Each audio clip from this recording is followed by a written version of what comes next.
Kita belum melihat tanggapan dari teman-teman kuasa hukumnya Ayu atau penasihat hukumnya Ayu, tapi kami memantau dari SIPP kalau perkara tindak pidana penggelapan nomor 186 PIT B itu sudah berlangsung beberapa kali. Kalau nggak salah sidang pertama tuh dilakukan di 3 Februari, terus 10 Februari sidang pembacaan dakwaan, dan yang kemarin yang teman-teman tanyakan ke kami itu tanggal 24 ya Februari, agenda eksepsi dari teman-teman penasihat hukumnya Ayu. Kami sekilas mendengar tanggapan dari rekan kami yang memantau persidangan kalau dakwaannya sebenarnya eksepsinya terhadap dakwaan sebenarnya formalitas saja. Kami lihat tanggapannya bahwa tidak dapat diterima, obskur libel, itu dakwaan tidak jelas. Jadi kami rasa tidak perlu ada tanggapan material yang kami sampaikan karena ini sudah ranahnya jaksa. Kami sih mengapresiasi untuk jaksa penuntut umum sudah sangat baik membuka dan menjelaskan di persidangan mengenai dakwaan yang sangat runtut, sehingga kami tidak perlu menambahkan komentar lebih lanjut. Cuma mungkin sebaiknya pihak penasihat hukumnya Mbak Ayu dan Ayu lebih bersiap-siap lagi kalau memang mau mendapatkan keringanan dari majelis hakim, karena kami lihat dakwaannya sangat baik, runtut dan detail mengenai tindak pidana yang dilakukan kepada klien kami. Itu mungkin dari kami. Ini kan dari pihak kuasa hukumnya Fadli sendiri kemarin bilang bahwa ingin sekali Bunda dihadirkan dalam persidangan. Itu gimana sih Pak? Kalau kehadiran Bu Ashanti maupun Pak Anang itu kewenangannya majelis hakim, karena ini sudah persidangan.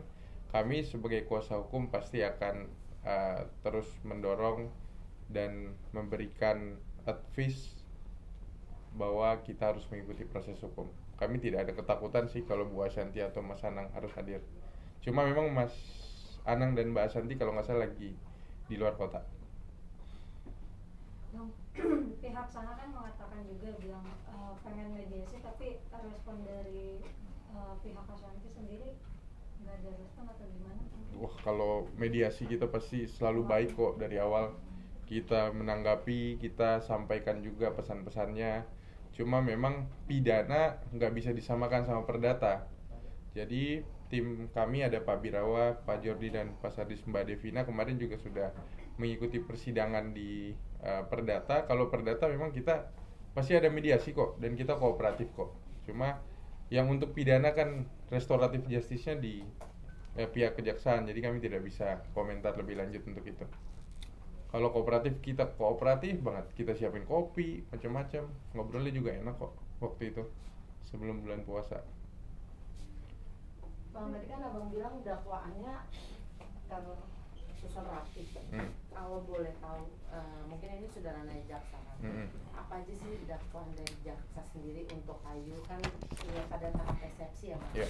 Seperti apa sih perkembangan sidangnya sendiri gitu? Yang kami tahu, kami catat di sini ada dakwaan ke-1 pasal 263 ayat 1 tentang pemalsuan surat, junto pasal 65 perbarengan dengan pihak-pihak lainnya, dan dakwaan kedua ada 374 penggelapan dalam jabatan, dakwaan kelima ada 372 penggelapan biasa, dan yang keempat ada juga tentang pasal 391 ayat 1 yang KUHP baru tentang pemalsuan surat juga. Jadi dakwaannya sih ada kumulatif alternatif nih, ada 4 yang didakwakan oleh jaksa. Makanya kami sangat berharap penasihat hukum mending fokus di material, nggak usah komentar macam-macam.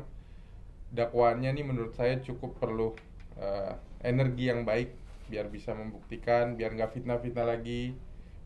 Mas Anang, Mbak Ashanti, ini dakwaannya jelas kok, runtut kok gitu. Mungkin Pak Birawa ada yang mau ditambahkan? Ya, kami sekali lagi di sini sangat mengapresiasi kinerja dari rekan-rekan kejaksaan, dan kami sepenuhnya percaya pada proses hukum yang berlangsung, dan kami juga berharap mungkin di sini dalam bulan suci Ramadan 2026 dari pihak Ibu Ayu serta tim penasihat hukumnya dapat melalui proses ini juga dengan baik ya, sehingga kedepannya kita mendapatkan hasil yang sangat terang serta keadilan juga dapat dicapai. Tapi sekali lagi di sini kami akan terus mengawal dan memantau seluruh proses persidangan pidana ini sampai selesai. Oke. Bang, kalau boleh tahu kan Ayu sudah mengajukan eksepsi ya? Iya. Katanya.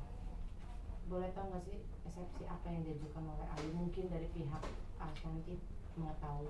Ya, tadi sudah kita sampaikan sebelumnya, sebenarnya mereka poinnya hanya 2 eksepsinya tuh. Dakwaan tidak dapat diterima, tapi menurut kami uraiannya juga tidak terlalu baik. Dakwaan tidak jelas atau obscur libel. Jadi menurut saya mereka menanggapi dakwaan jaksa yang cukup runtut tadi, ada 4 dakwaan kumulatif alternatif, tapi mungkin kalau nggak salah kata rekan kami yang di persidangan, yang hadir di persidangan hanya 7 halaman apa 6 halaman gitu eksepsinya. Jadi ya biar teman-teman menilai sendiri. Sekali lagi kami akan sangat membatasi komentar materi hukumnya karena ini sudah ranahnya kejaksaan gitu. Pihak Ayu berkeinginan untuk dibebaskan, mungkin seperti apa tanggapannya?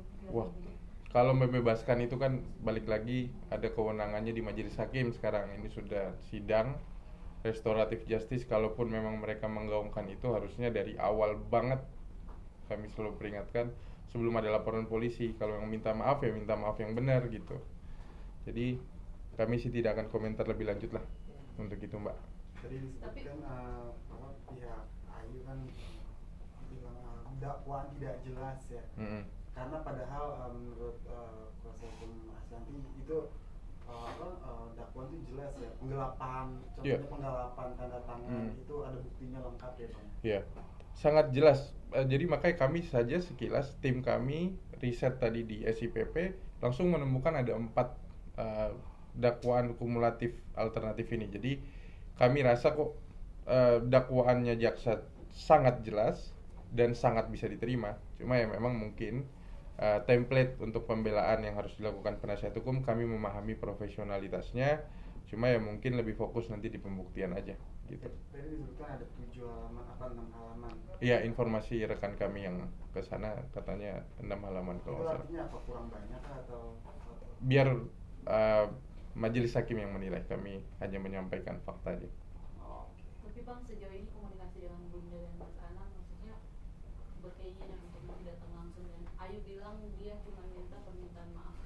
Seakan-akan Bunda sama Mas Anang yang salah gitu. Iya, makanya kami balik lagi mematuhi semua perintah pengadilan. Kalau pengadilan memang mengharuskan Bu Ashanti, Mas Anang ataupun pengurus PTHI hadir, kami siap hadir.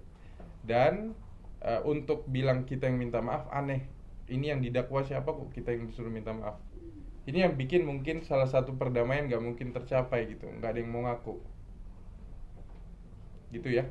Tapi Bang, bisa dibilang tuh melihat dari sikap kepala pihak sana ya Bang, yang tidak mau meminta maaf malah tiap Abang yang suruh minta maaf. Gimana nih Bang melihatnya, terlalu kekeh banget Bang? Iya, dari awal kami sudah menyatakan di preskon pertama kami, saya Pak Birawa, Pak Sony dan teman-teman Badranaya sudah menyampaikan bahwa Bu Ashanti prinsipnya sudah memaafkan. Namun proses hukumnya juga harus tetap berjalan. Proses hukum ini sudah berkali-kali Bu Ayu ini kok maju mundur, katanya mau damai, tapi niat damainya ini selalu kontradiktif sama action dari dia dan tim hukumnya. Ini yang kami sangat sayangkan. Jadi mungkin penyidik waktu itu tidak melihat ada alasan harus restoratif justice jadinya. Mungkin perlu latihan lagi atau perlu ketulusan lagi lah untuk sadar bahwa memang ini salah. Apa mungkin kalau nunggu putusan kali baru sadar dia salah. Tapi hingga saat ini sudah ada inisiasi untuk ganti rugi nggak sih dari pihak ini sendiri ke pihaknya Bunda? Komunikasi ke klien kami langsung kami kurang tahu, tapi ke kami tidak dapat informasi untuk ganti kerugian atau apapun ya. Ini sudah ranah pidana, jadi biarkan ini berjalan di ranah pidana. Bang, selain laporannya ada laporan lain yang berjalan? Masih berjalan. Laporan kami masih banyak nih, teman-teman udah siapkan, udah memprediksi teman-teman akan menanyakan ini. kita yang kami sebagai pelapor itu masih ada di Polda pasal 310 311 juga, terus ada di Polda lagi pasal 45 ayat 4 UU ITE. Jadi kami sih masih terus mendorong perkara ini juga ya. Terkait update-nya gimana, mungkin bang laporan-laporan Kami terus mengawal, seperti Pak Birawa tadi sampaikan, Badan Naya terus mengawal laporan ini. Kalau yang mereka laporin kita ya kita juga kooperatif terus kok. Tapi tidak ada pencabutan laporan untuk yang sisa laporan itu atau seperti apa bang? Karena kan Ayu sudah ada di pidana sekarang gitu. Iya, kami sih pasti ada sempat menawarkan solusi-solusi sebagai bentuk kami kesian juga, Bu Ashanti juga kesian sebenarnya sama proses ini. Tapi ya teman-teman sendiri, teman-teman media lihat, malah mereka nyuruh kita minta maaf. Gimana kita mau nyabut orang mereka nyuruh kita minta maaf? Kalau kita ini udah pakai hati banget loh, Bu Ashanti. Kita dari materi hukum sangat kuat, dakwaannya ada 4 berlapis, tapi Bu Ashanti sempat kasih tahu kita bahwa coba yang laporan kita di Polda dipertimbangkan dicabut, tapi pihak sana juga tidak mau ada win-win di situ, ya kami tetap lanjut sesuai dengan koridor yang seharusnya. Itu kali ya. Ini Polda 310 pencemaran nama baik Ya ya. 310 dan atau 311 KUHP. Oke? Oke guys. Pak Birawa, teman-teman ada tambahan? Cukup ya? Maaf lahir batin. Maaf lahir batin. Belum bang.